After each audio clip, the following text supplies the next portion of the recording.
Corinne Montgomery. And my name is Katora Green. And welcome to Real News Network, where we keep it real for you and all of our viewers. And these are your current events for today. Gap has pulled from its shelves a black and white t-shirt printed with Manifest Destiny across the chest, after backlash from consumers who say the slogan is racist towards Native Americans. When the item first went on sale about a month ago through Gap's and GQ collection, people quickly took to social media expressing their outrage. In addition to Facebook messages and plenty of emails, a petition was created by Change.org, amassing more than 5,000 followers. This article of clothing promotes a belief that has resulted in the mass genocide of indigenous people, and it serves to normalize oppression, the petition read. This shirt is marketed to teens and young adults, and it gives no context for racism and inequality that persists in our society to this day as a result of this doctrine. We are asking that this shirt be discontinued and that an apology be made. What do you think about this, Katura? I think that this shirt could be racially insensitive to Native Americans, and I agree. It probably was a good idea that they pulled it from their actual collection. Right, but I actually kind of looked at what the designer was thinking when he did make this shirt, and his whole definition of the Manifest Destiny to him was like the survival of the fittest. But in retrospect, if we're going to go back into the Native American, exactly, that's very insensitive. Yeah. So I actually think Gap did a really good thing with taking the shirt off the market. I think a lot of people will be really appreciative about that and the apology that was made. And in people getting incredibly real news, there is this bus driver, right? And he uppercutted this 25-year-old girl in the face in Cleveland, Ohio, and this video is viral. Yes. It is the craziest thing I think I've ever seen. Me too. And I actually just showed her this before we filmed. Yes.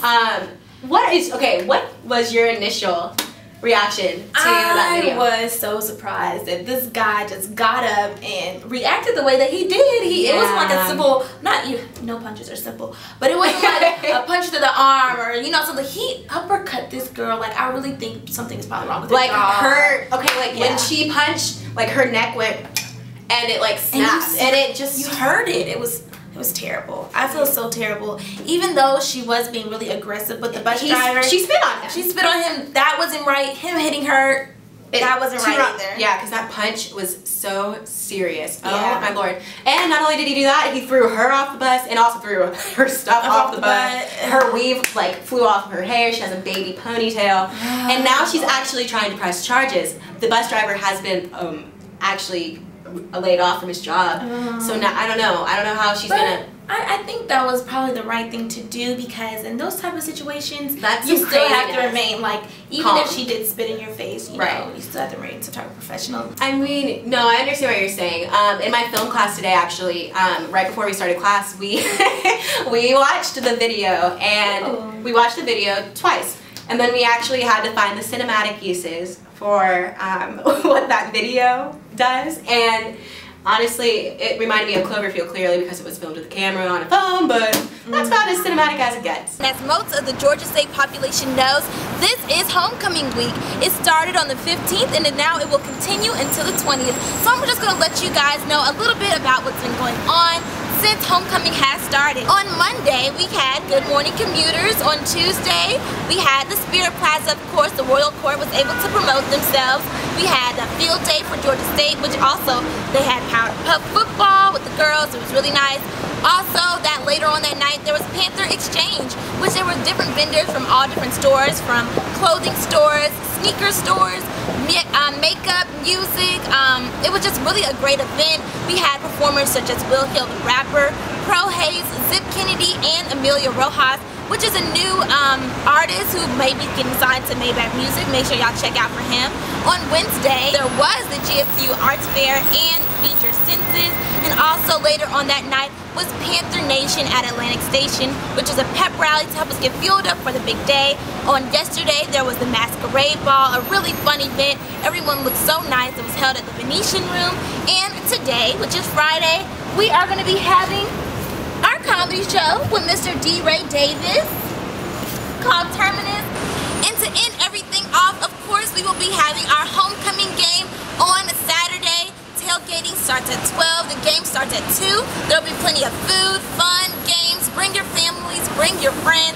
Let's have Georgia State spirit. Hopefully we can cheer them on to a victory. We'll be playing Villanova, and also the Royal Court will be named Prince, Princess, King, and Queen. Let's see who wins. It should be so exciting, so fun. I hope to see you all guys there to celebrate with us on our homecoming game. Cheer us on to victory. We should have a very good time. So wear your blue, your white, and your red. And now we're going to move it to M3, where music matters most, with Brandon.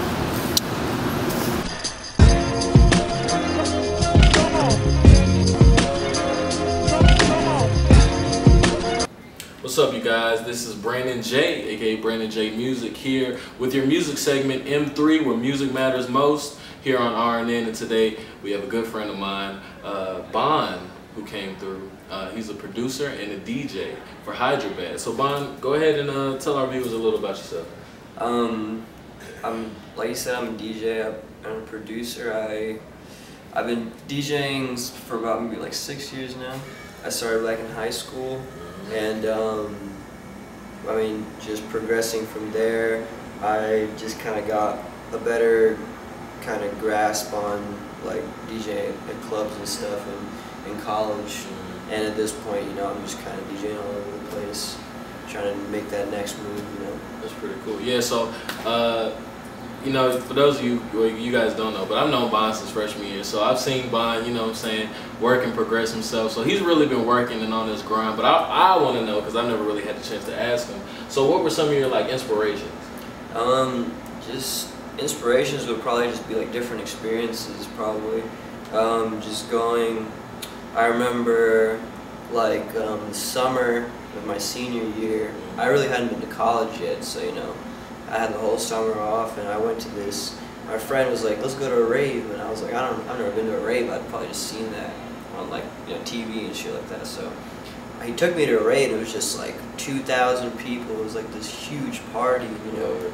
It was just like probably the craziest party I ever went to. And all throughout high school, I've been hearing that music, but you know, I'd never been able to go to a party where I would be able to hear it on like, you know, a big system. And when it, you know, when I first heard it on those huge speakers, and you know, it was like love at first sight. Right. At that moment, I knew what I had to do for the rest of my life, pretty much. That's pretty cool, yeah. Because I actually went to my first rave last year, yeah. And I had no idea either. But it was, man, I had a bomb time, man. It was crazy. But the music is amazing, and a lot of people are saying, you know, the future of music now is like dubstep or things like that, or I hear a lot of people talk about trap music, dubstep, you know, it's all integrating together and things like that. What are your thoughts on that? Definitely, especially in Atlanta.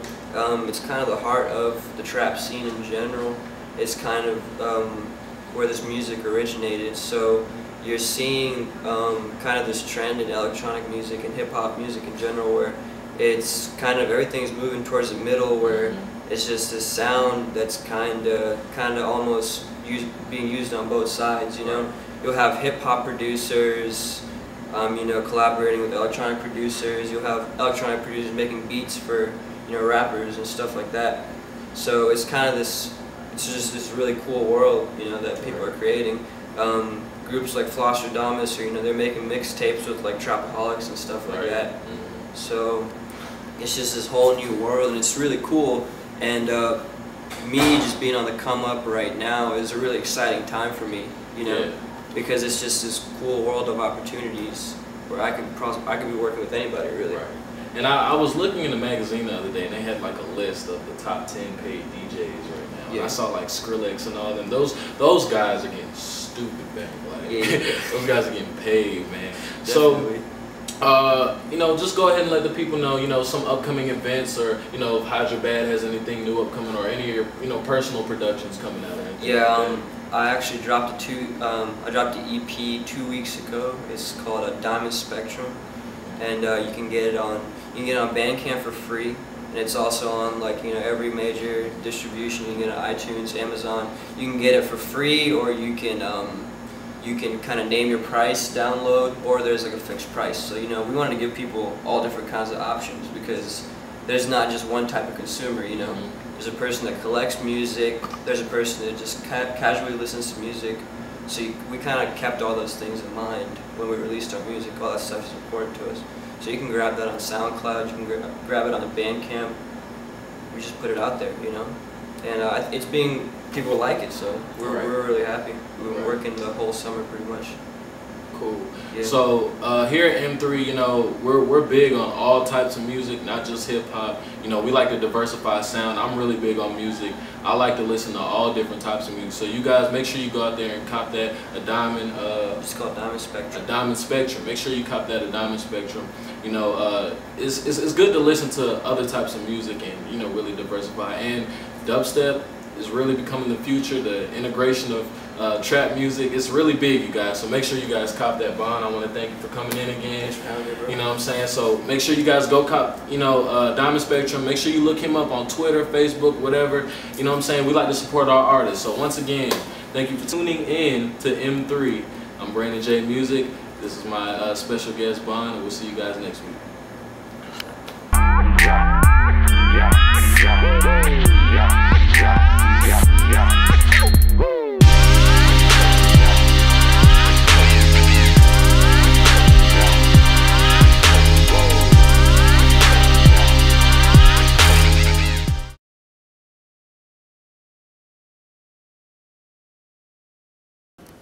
Alright, hi guys, my name is Eric Cooper and I'm here with Chris Tolliver, and he's a representative from the YOVO campaign. Now, I'm going to ask him a couple questions about that.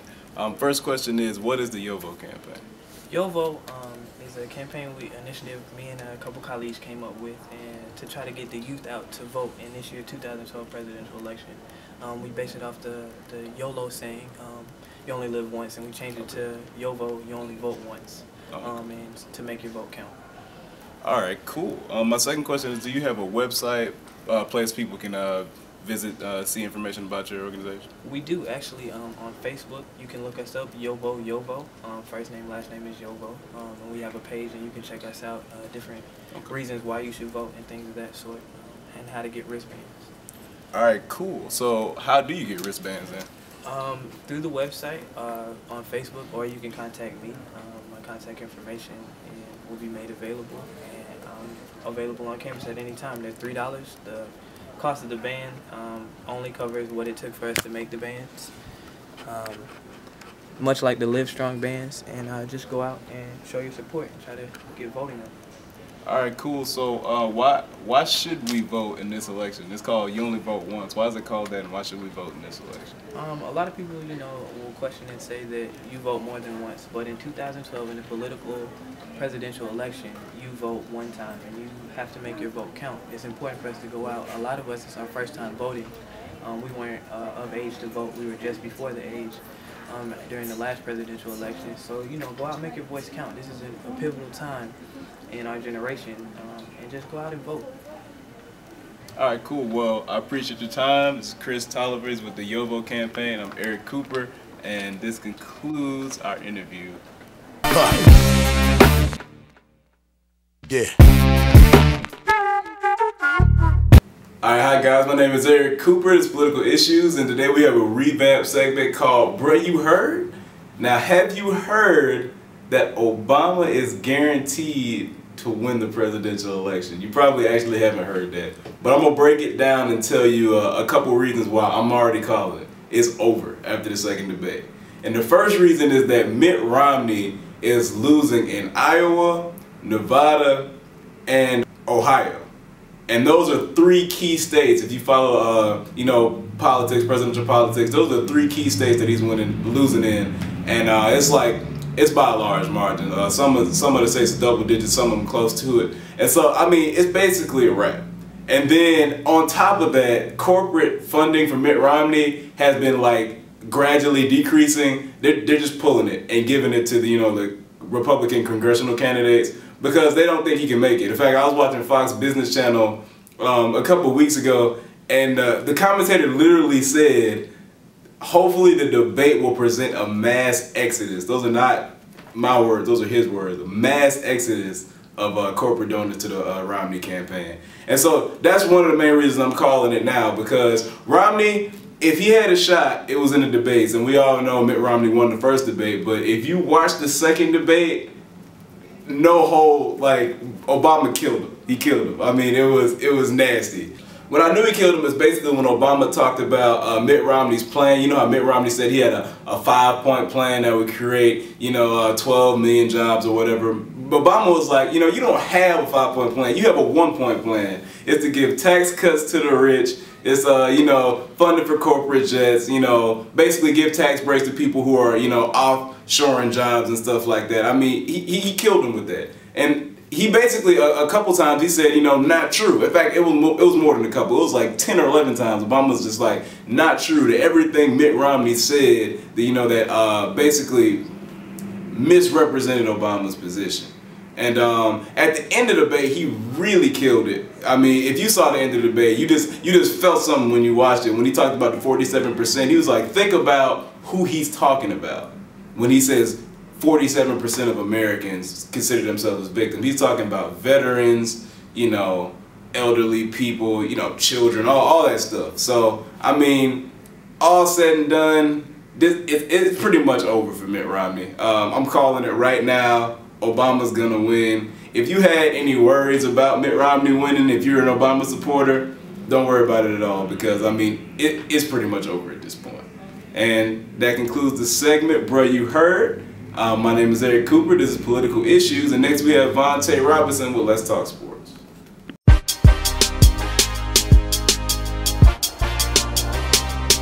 Good afternoon, ladies and gentlemen. It's your boy Vontae Robinson, aka Vontae the Great. This is DeMarcus Denham, aka D Twice the Swami. Here's another rendition of Let's Talk Sports right here on RNN News. Without further ado, we're gonna get into it. We got a little something that we like to call mail time. Mail time! Yeah. You already said mail time. Mail time! Yeah. Without further ado, let's get it. Alright. Mail time!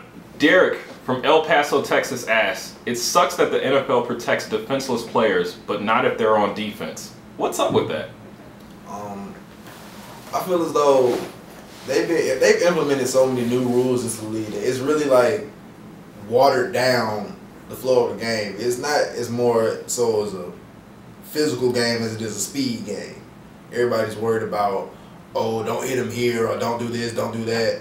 And like a few weeks ago when the Jets were playing the Texans, Brian Cushing got his knee rolled over and he tore his ACL. He's out for the year. But things like that happen, man. Like cut blocks, things like that happen. Yeah, I feel like, the cut blocks, they're a part of the game, just like, the crackback block. All those plays are made on defensive plays, but I feel like that doesn't lessen, the intensity of the play or whatever the case may be. And then when you're on defense, I feel like the reason that maybe they don't protect defenseless defensive players like that, because for one, it doesn't happen that often, at least not to the naked eye anyway, And then usually the defensive player is the one that's laying the hit. Also, players aren't even wearing their protective padding. I think if players wore all their protective safety gear like they were supposed to, I think injuries on both offense and defense would be a lot less severe anyway. All right, mail time. Todd from Kansas City, Missouri asks, who are the real favorites to win the World Series? Say Tigers. Cross his fingers. That's exactly who I'm gonna go with too. Detroit Tigers. They finna sweep the dynasty, the Yankees. They finna go ahead and knock them off. I don't even see them no more. And then Justin Verlander, he's been playing excellent, stellar ball. So they're looking like the favorites, and I think everybody in Detroit will believe it too. I would have to agree with you, Vontae. I'm saying the Detroit Tigers as well, coming off the stellar play of Triple Crown winner Miggy Cabrera. So, Stacy from Rochester, Minnesota asks, who's your sleeper team that'll make some noise this upcoming NBA season? I think it's the T-Wolves. Man, Vontae probably know what I'm gonna say. I'm gonna go ahead and say hello, Brooklyn. The Nets. How you doing? The Brooklyn Nets. Coach Avery Johnson, they done put together a nice little strong squad over there. Olympian Darren Williams, Joe Johnson, got all-stars like that, Gerald Wallace, one of the best centers in the league, Brooke Lopez, and then off the bench they got Andre Blanche, Marshawn Brooks. So they got a strong little lineup. They can do some damage in the East. I would win with Brooklyn as well, but I'm gonna go ahead and take it to the West Coast and go with I'm gonna go with Denver, for the sole reason that that boy Iggy coming to town, so I think he's gonna make some noise. JaVale McGee, he's a perennial defender. He's just a little scatterbrained at times. I think if he can get on the page, I think he can spearhead that defense, get him in shape. Then you got, like I said before, Iguodala's there. I think he's gonna be a force to be reckoned with, as far as in the defensive game. And then Ty Lawson, I think he's an underrated guard. Really do, but I really like how he plays, and I think Denver can make some noise. I know they'll definitely, I don't know if they'll get out in the first round, but I mean, only time can tell. All right. Mail time. CJ from Atlanta, Georgia asked, so I read that article on Sports Illustrated comparing Cam Newton to Vince Young. You think Cam Newton is the next Vince Young? All right, well, I'm gonna go ahead and say it's not looking pretty for your boy Cam right now. I'm gonna keep it 100. This season I haven't been too impressed. But as opposed to last season, I was amazed. But I understand that the sophomore slump happens. But I think if this is something that continues and it isn't just a sophomore slump, I'm thinking I'm gonna go ahead and just condemn him to Vince Young status. Now, as long as he ain't Jamarcus Russell status. Yeah, I think Cam right now he's doing more damage to the team now, I think, than he's helping. He's not as proficient as he was last season, but the picks are still there. So I don't get it. You got Steve Smith there. You got D'Angelo Williams, Jonathan Stewart. I feel like he has some pieces to work with. Let's just dump the ball off some. Throw it over the top, get something going. But right now, I'm not impressed with the way he's been playing at all. I feel as though Cam Newton is trying to do too much. He's trying to put the entire team on his back. And like Vontae said, he has weapons. He has Steve Smith. He has good wide receivers. Geddes. He got tight end. What's the tight end? Greg Olsen. Yeah, Greg Olsen from Chicago. We got the 2 Pro Bowl running backs, Jonathan Stewart, D'Angelo Williams. But those 2 need to pick up their production as well, so take some of the load off him. The offensive line overall just needs to do better. All right. Now time. Ryan from Evansville, Indiana asks, college hoops is almost here. Who's your favorite to win it all? The Kentucky Wildcats. Period. Coach Calipari done got another stellar recruiting class. Like, he had 5 or 6 of the top 10 recruits in the nation committed to Kentucky. Like 2 Harrison twins, Nerlens Noel. Like, he's going to be real ugly in the SEC. Go Wildcats. Leave it like that. Next question. All right, mail time. Darcy from Palo Alto, California asks, I know you guys watched the Stanford Notre Dame game, and I swore Stephon Taylor got in the end zone. What do you guys think?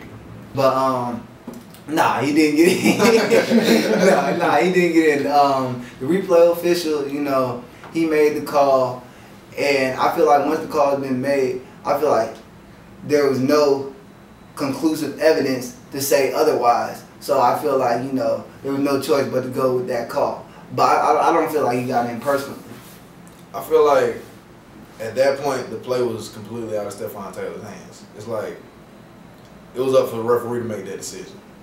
Like, they blew the whistle, like his forward progress was stopped, they blew the whistle, but he was laying on top of a Notre Dame defender. So technically he wasn't down, but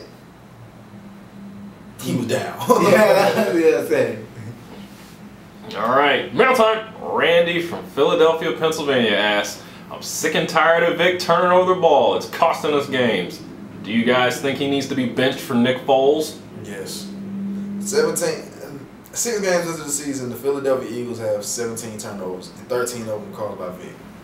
He's doing too much. Like, dump the ball off to LaShawn McCoy. You got one of the top 3 running backs in the league behind you. Give him some more touches. He needs at least 35 to 40 touches a game. Like, stop trying to Vic shit, Vic.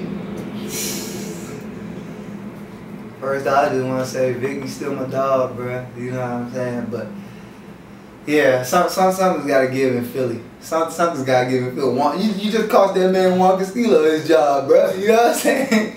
For real. Like, Lord knows that's not the reason for the Eagles' play. You know what I'm saying? Like Vic, he's trying to do too much. Like DeMarcus was saying, you know, Vic. I understand you're a playmaker, but right now he's just out of sync with the game. Like totally, I think he's just out of sync with the whole offense, and I think he might need to be benched. I feel like two things can come out of that. First off, Nick Foles looks good, ladies and gentlemen. From what I've seen in the preseason anyway, Nick Foles looks good. I think he's someone who can step in, and I think he can make some noise real soon. And two, I think that'll put some heat on Vic's ass, you know what I'm saying? Be like, all right, I better get my shit together, you know what I mean? So, I think only good can come from benching Vic, believe it or not. Vic, stop thinking like a quarterback. Start thinking like a point guard. Get it to your other playmakers, man. I'm going to go ahead and wrap it up now. So, once again, I'm Vontae Robinson, a.k.a. Vontae the Great. I'm DeMarcus Denham, a.k.a. D Twice the Swami. And this has been another edition of Let's Talk Sports right here on RNN News. Y'all be easy, folks. And that concludes our episode of Real News Network. We would like to thank all of our viewers who have been supporting us since day one. Thank you guys. All right, I'm Katora Green. And I'm Corinne Montgomery. And have a pleasant tomorrow. And go Panthers! Woo!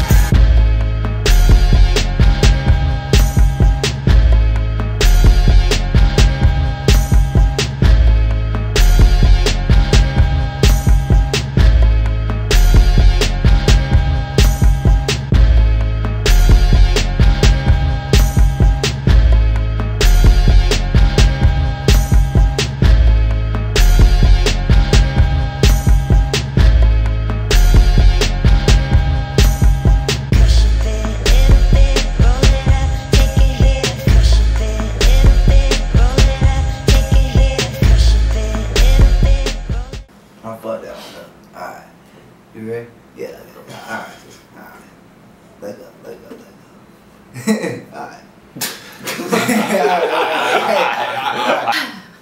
Alright. When the item first went on sale about a month... I'm sorry. It was too late. She done got the yelled at. Fortune. One more time. Nigga struggling. Shit. I'm gonna get it. The 2012 Cuffing Season Draft is brought to you by Popeyes. Louisiana Fast, yeah.